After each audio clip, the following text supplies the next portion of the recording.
महावीर स्वामी का 2548वां निर्वाण कल्याणक दिवस है। कौन सा? 2548, यानी भगवान को मोक्ष गए 2548 वर्ष हो चुके हैं।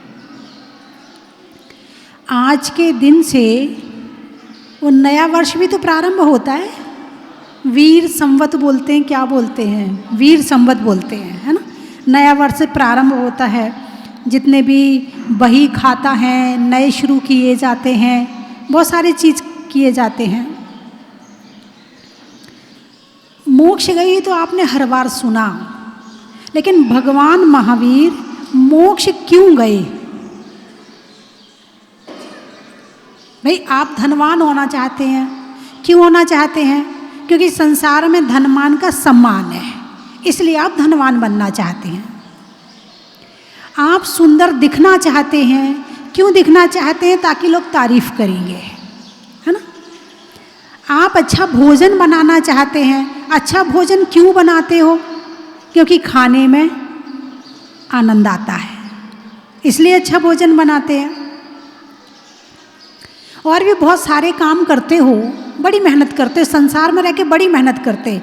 हर कार्य के पीछे कोई ना कोई कारण अवश्य होता। बिना कारण के कोई कार्य होता ही नहीं है। बारिश हुई, कारण।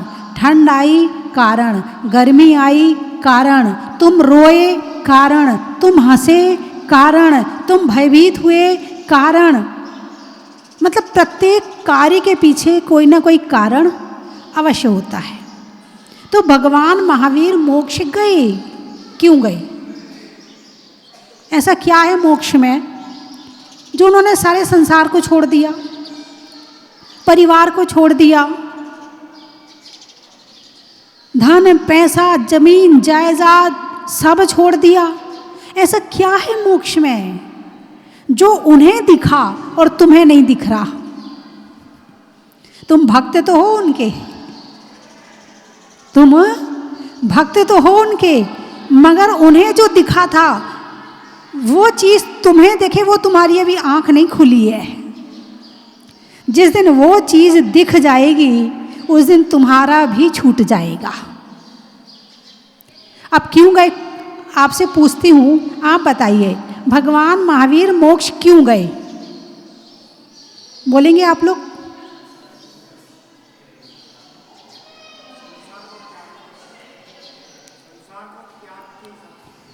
संसार को त्याग, तो काय को त्याग करना है? क्या मिलता है त्याग करने से? अच्छा, संसार में सुख नहीं है तो क्या मोक्ष में सुख है? जैसे संसार में सुख नहीं मिला उसे मोक्ष में भी नहीं मिल सकता। बड़ी गहरी बात कह रही हूँ। जैसे संसार में सुख नहीं मिला उसे मोक्ष में भी नहीं मिल सकता है। जो यहाँ सुखी रहना नहीं जानता है वो कहाँ सुखी रहेगा? भगवान महावीर घर में थे, उनका किसी से लड़ाई झगड़ा होता था क्या? नहीं। सारे लोग आज्ञा के पालन के लिए तैयार रहते थे। उनके भोजन में कमी आती थी क्या? नहीं। क्यों? क्योंकि उनका भोजन स्वर्ग से आता था, और ऐसा भोजन कमी हो ही नहीं सकती है। उनके वस्त्रों में कमी थी क्या? स्वर्ग से उनके वस्त्र आते थे। इतना सब कुछ उन्हें सुख मिल रहा है। स्वयं ज्ञानी है, और इतने ज्ञानी हैं कि ना दुख देते हैं ना दुख लेते हैं। ज्ञानी कौन है? ज्ञानी की क्या परिभाषा है? ना दुख देता है और ना दुख लेता है। बाहर कुछ भी हो जाए, सम, जो हुआ सो ठीक है, जो हो रहा है सो ठीक है, जो हो गया सो ठीक है। अपने आत्मिक पुरुषार्थ में ही लगा रहता है, अपने आत्मा को सुखी करने के लिए लगा रहता है। उसे बाहर के पदार्थ दुखी नहीं कर पाते हैं। उसका नाम है ज्ञानी। इतने सुख में रहने के बाद क्या कोई महल मकान को छोड़ सकता है? यहाँ तो पत्नी के हाथ का भोजन मिल रहा है, कभी नमक डालती है, कभी भूल जाती है, हैं? कभी भोजन तो कराती है, चार सुना सुना के कराती है, तुम ये नहीं करते, तुम ऐसा नहीं करते, तुमने ये नहीं किया, चार सुनाती है, तब थाली में रोटी देती है। अरे बोलिए ना, कई बार तो उससे लड़ते भी नहीं है, लड़ने का मौका भी आ जाए तो लड़ते नहीं है। क्यों नहीं लड़ते? अभी रोटी खराब हो जाएगी। यानी उनके पास तो ये ऐसे निमित्त भी नहीं थे, ना कोई लड़ने वाला था, ना कोई चिल्लाने वाला था, ना कोई डांटने वाला था, ना कोई ऑर्डर चलाने वाला था। अत्यंत सुखी थे। जो सांसारिक सुख होते हैं, जितने होने चाहिए, वो सारे सुख भगवान महावीर के पास में थे, घर में रहते हुए। फिर भी उन्होंने छोड़ दिया। अब इतने सुख के बाद ऐसा कौन सा सुख उन्हें दिख गया कि उन्होंने इस सुख का त्याग कर दिया? कुछ तो दिखा होगा। अरे बोलिए ना, कुछ तो दिखा होगा, हैं? एक होता है स्वाधीन सुख। टाइम कितना हुआ? ना बस ठीक है। एक होता है स्वाधीन सुख और एक होता है पराधीन सुख। दो तरह के सुख होते हैं। हमें अच्छा भोजन मिलेगा तो हम सुखी, और नहीं मिलेगा तो दुखी। हमें अच्छे कपड़े पहनने मिलेंगे तो हम सुखी, और नहीं मिलेंगे तो हम दुखी। सामने वाला हमसे प्यार से बात करेगा तो हम सुखी, और सामने वाला प्यार से बात नहीं करेगा तो हम दुखी। सुख कहाँ से आ रहा है? बाहर से। सुख कहाँ से आ रहा है? बाहर से है। ठंड का समय है, जनवरी का महीना है, कड़ाके की ठंड पड़ रही है और आपको बहुत जोर जोर से ठंड लग रही है। आप दुखी हैं कि सुखी? दुखी। अब आपको किसी ने शॉल दे दी, या किसी शादी में गए, आपका सूटकेस चोरी चला गया, सारे कपड़े चोरी चले गए और आपको ठंड बहुत लग रही है, और कोई ऐसे समय में एक बनियान दे दे और एक शॉल दे दे, सुख महसूस होगा कि नहीं होगा? होगा ना। तो ये सुख कहाँ से आया? शरीर से। कहाँ से आया? शरीर भी पर है, शरीर भी दूसरा है। तो भगवान महावीर को सांसारिक संपूर्ण सुख प्राप्त थे, लेकिन उन्होंने देखा यदि ये चीज़ है तो सुख मिलेगा, नहीं है तो नहीं मिलेगा। लेकिन एक ऐसा सुख भी है जिसमें इन सब वस्तुओं की आवश्यकता नहीं है। वो है आत्मिक सुख, वो है आध्यात्मिक सुख, और वो मिलता है ध्यान से। जब तक मोक्ष नहीं गए हैं तब तक उसका कुछ हल्का फुल्का उदाहरण ध्यान के रूप में आप प्राप्त कर सकते हैं, लेकिन संपूर्ण सुख तो मोक्ष जाने के बाद ही मिलेगा। जिसने ध्यान का सुख देखा है, जो ध्यान का सुख जानता है, वो ही मोक्ष जाने की कल्पना कर सकता है।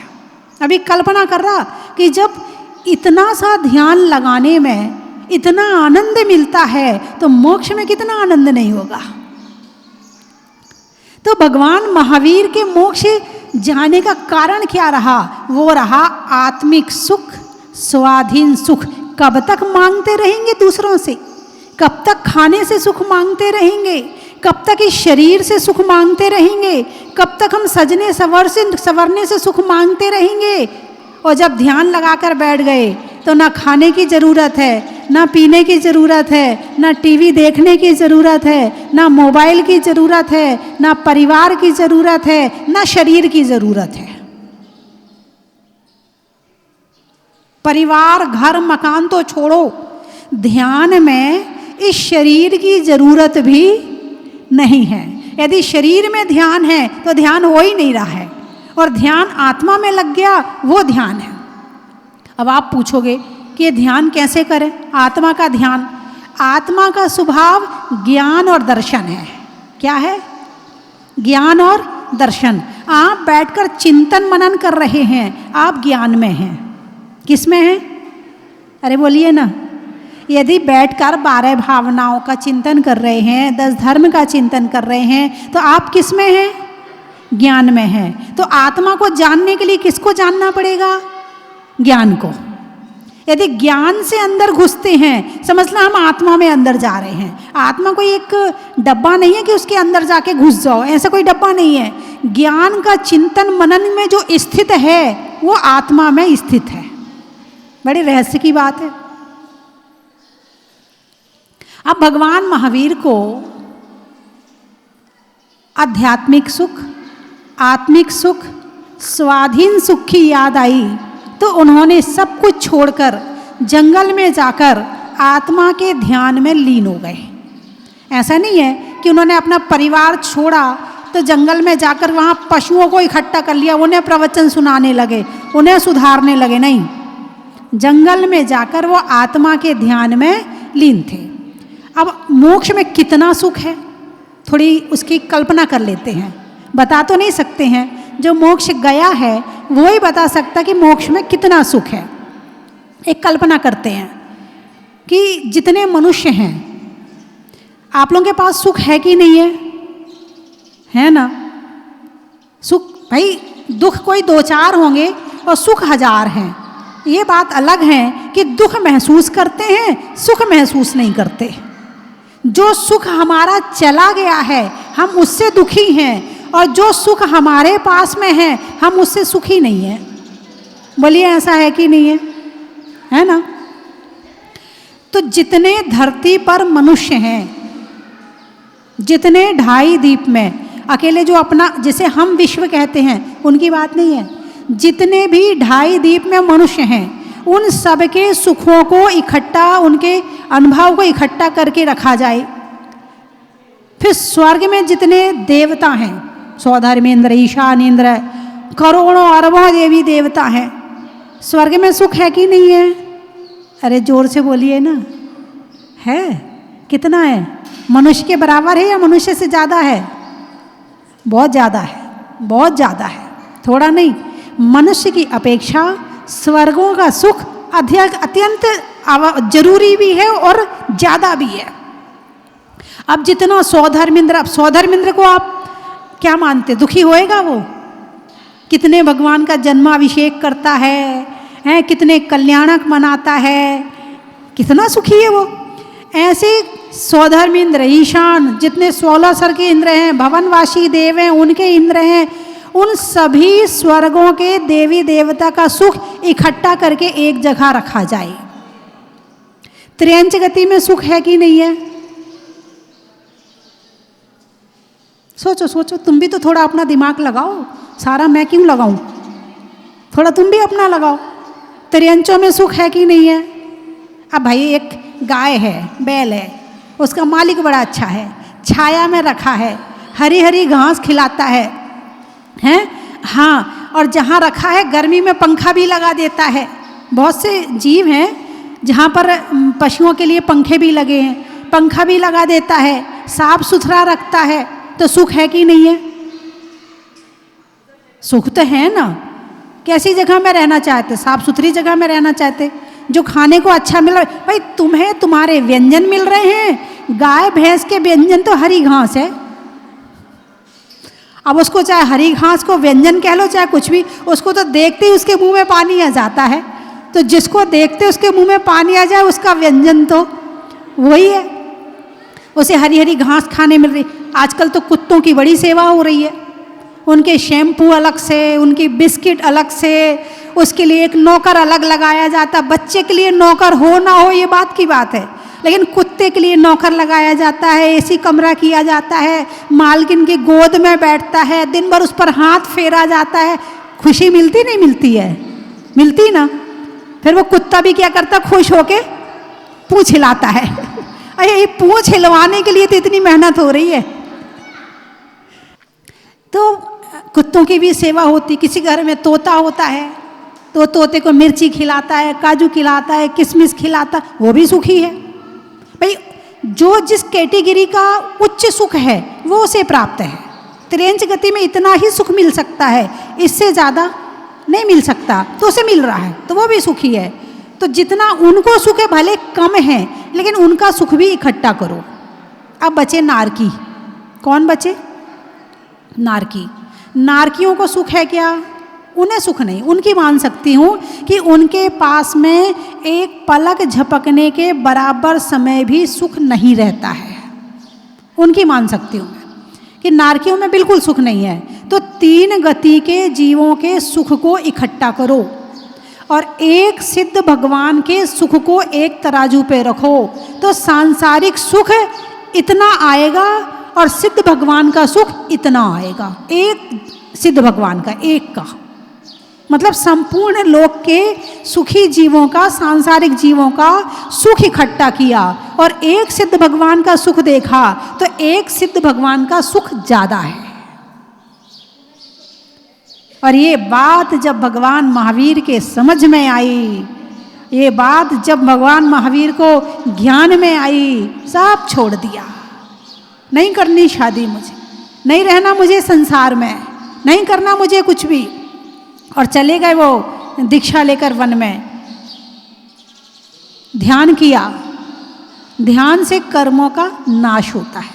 मैंने बताया था अशुभ उपयोग से पाप का बंध होता है, शुभ उपयोग से पुण्य का बंध होता है और शुद्धोपयोग से कर्मों का नाश होता है।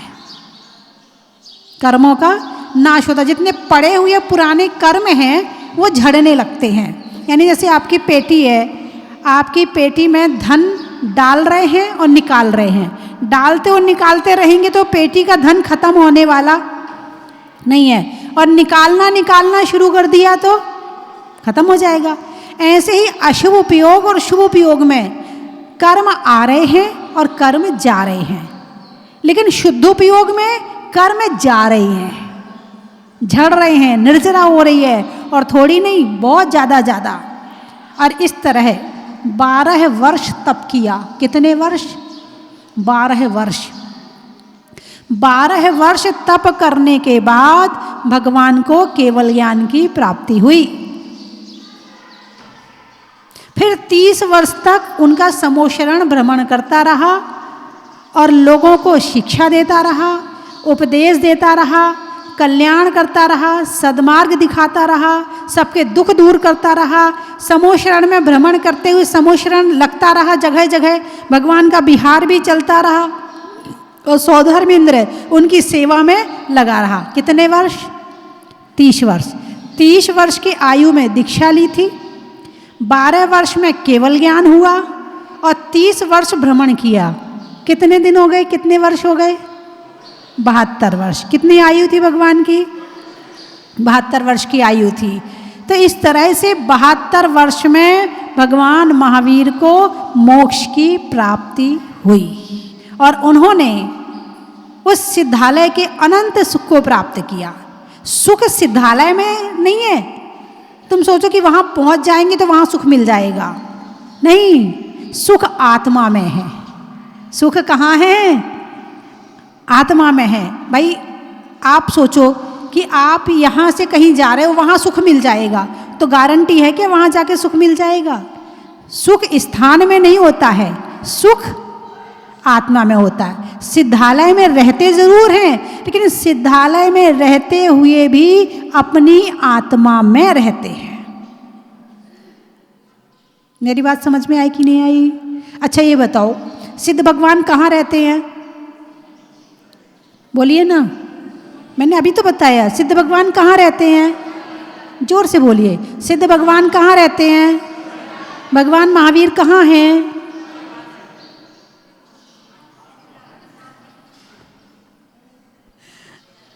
हो गया ना मामला गड़बड़? पकड़ लिया ना स्थान?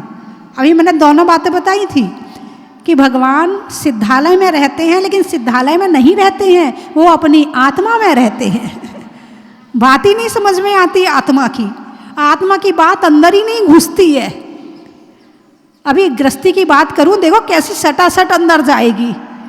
जो आत्मा से प्रेम करता है, आत्मा में रुचि रखता है, आत्मा का ज्ञान रखता है, उसे आत्मा की बात जल्दी समझ में आती है। और जो गृहस्थी में, संसार में रुचि रखता है, अभी यहाँ से मान लो कहीं किसी की निंदा बुराई चल रही हो और निकल भी जाओ तो एक आध शब्द कान में पड़ जाए ना, तो पूरी बात समझ जाओगे कि क्या बात चल रही है वहाँ पे। अभी मैंने पूरी बात बताई, लेकिन इतनी सी समझ में आई और वो भी नहीं आई। तो भगवान महावीर आज के दिन मोक्ष गए थे और उन्होंने अनंत सुख की प्राप्ति तो तभी हो गई थी जब उन्हें केवल ज्ञान हुआ था, लेकिन बाकी 4 कर्म बचे थे। कौन से? बाकी 4 कर्म बचे थे, आघातिया कर्म, है ना, उनको नाश उन्होंने आज के दिन किया था। भगवान तो वो 4 घातिया कर्म नाश किए थे तभी हो गए थे, लेकिन सिद्ध भगवान कब बने? जब 8 कर्म का उन्होंने नाश किया था। 9 कर्म, द्रव्य कर्म और भाव कर्म। 9 कर्म बाहर की सारी वस्तुएं। द्रव्य कर्म जैसे नारियल होता ना, नारियल में जटा होती है, फिर एक कड़क सा खोपड़ा होता है, उसके बाद अंदर नारियल होता है, लेकिन अभी नारियल नहीं मिला, एक और परत होती है पतली वाली, एक और परत होती। तो 9 कर्म, द्रव्य कर्म और भाव कर्म, ऐसे तीनों कर्मों का नाश करके आज के दिन भगवान महावीर मोक्ष गए थे और उन्हें शरीर की भी जरूरत नहीं है, शरीर भी छोड़ गए, ये रखो तुम्हारा शरीर, मैं तो अकेला जाऊंगा। तो भगवान महावीर का चिंतन करके, मनन करके आप यदि मोक्ष कल्याणक मनाएं तो मनाना सार्थक होगा, वरना ऐसे लड्डू चढ़ाते चढ़ाते तुम्हारे दादाजी चले गए, तुम्हारी दादी जी चली गई, ऐसे लड्डू चढ़ाते चढ़ाते तुम भी चले जाओ, तुम काय के महावीर भगवान के भक्त हो? जो भगवान महावीर को तो याद करते नहीं हो, पटाखा फोड़ते हो, ये करते हो, वो करते हो, उन्हें याद नहीं करते, बाकी सारे काम करते हैं। बात समझ में आई कि नहीं आई? जिनको याद करना चाहिए था बस वो ही छूट जाते हैं, बाकी संसार के सफाई होती नहीं होती। दिवाली भाई आजकल सफाई चल रही, दिवाली की सफाई चल रही है, कहते कि नहीं कहते?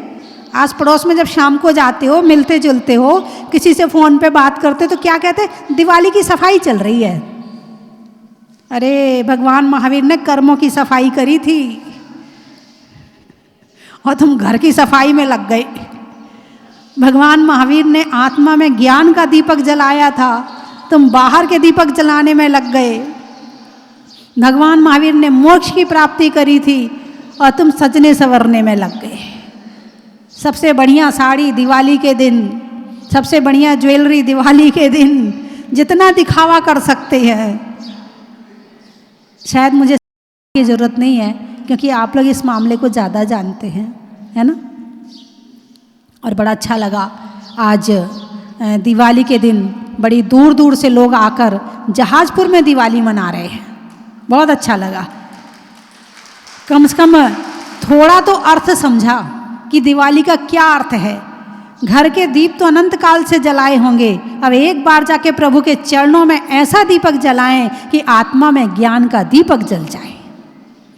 आप लोग इतनी दूर दूर से सभी आए और आप लोगों ने यहाँ आकर दिवाली मनाई और आपने यहाँ भगवान महावीर के चरणों में लाड़ू समर्पित किया। चलिए मैं 3 चीज़ें बोलूँगी, आपको कहना बड़ा ही महत्व है।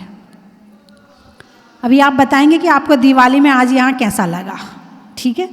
भोजन में भात का, तत्वों में सात का, तीर्थंकरों में मुनि सुब्रत नाथ का, पंखा में झलने का, बच्चों में पलने का, भगवान के जमीन से निकलने का, हिंदी में मात्रा का, स्कूल में छात्रा का, आज आपकी जहाजपुर की यात्रा का, फूल में कली का, तपस्या में बाहुबली का और आज के दिन दिवाली का, अनाज में दाने का, इनाम में पाने का और भगवान महावीर के मोक्ष जाने का, बच्चों के लिए नीर का, पीने के लिए क्षीर का और तीर्थंकरों में भगवान महावीर का, गाड़ियों में सीप का, गाड़ियों में जीप का, मोती में सीप का और आज के दिन दीप का। बड़ा ही महत्व है। अमावस्या भी पूर्णमासी बन गई, अमावस्या भी पूर्णमासी बन गई भगवान के मोक्ष जाने से, है ना। कहाँ कहाँ से आए सब लोग? अहमदाबाद, मुंबई, सूरत। अच्छा, गुरुओं के आशीर्वाद का, नहीं होने में विवाद का, और आने वालों में अहमदाबाद का। बड़ा ही महत्व है। महीनों में मई का, रजाई में रुई का, और आने वालों में मुंबई का। बड़ा ही महत्व है। प्रभु की मूरत का, मनुष्यों की जरूरत का, और आने वालों में सूरत का। बड़ा ही महत्व है। गोरेगांव, नदी में नाव का, मनुष्यों के प्रभाव का, और आने वालों में गोरेगांव का। बड़ा ही महत्व है। ईडर, जाने में किधर का, होने में निडर का, और आने वालों में ईडर का। बड़ा ही महत्व है। मऊ, मऊ गुजरात, अच्छा। त्रियंचों में काऊ का, बाल कटाने में नाव का, और आने वालों में मऊ का। बड़ा ही महत्व है। जंगल में शेर का, फलों में बेर का, आने वालों में अजमेर का। बड़ा ही महत्व है। मंडला, गाने में गला का, और शहरों में तला का, और आने वालों में मंडला का। बड़ा ही महत्व है। रिश्तों में नानी का, पीने में पानी का, आने वालों में सिवनी का। बड़ा ही महत्व है। इंदौर, आम की बोर का, खाने में कौर का, आने वालों में इंदौर का। बड़ा ही महत्व है। घाटोल, सड़क में टोल का, सब्जी के झोल का, और आने वालों में घाटोल का। बड़ा ही महत्व है। पोसीना, अनाज में चना का, पेड़ में तना का, आने वालों में पोसीना का। बड़ा ही महत्व है। पानी में मगर का, चलने में डगर का, आने वालों में विजयनगर का। बड़ा ही महत्व है। बोरीवली, हैं? होने में बली का, होने में बली का, और नाम में बबली का, और आने वालों में बोरीवली का। बड़ा ही महत्व है। बावनवाड़ा, बावल, बावन ला, बावल। जनवरी में जाड़ा का, जाड़े में काढ़ा का, और आने वालों में बावल बाढ़ा का। बड़ा ही महत्व है। हो गए सारे? बोलिए 24 भगवान की।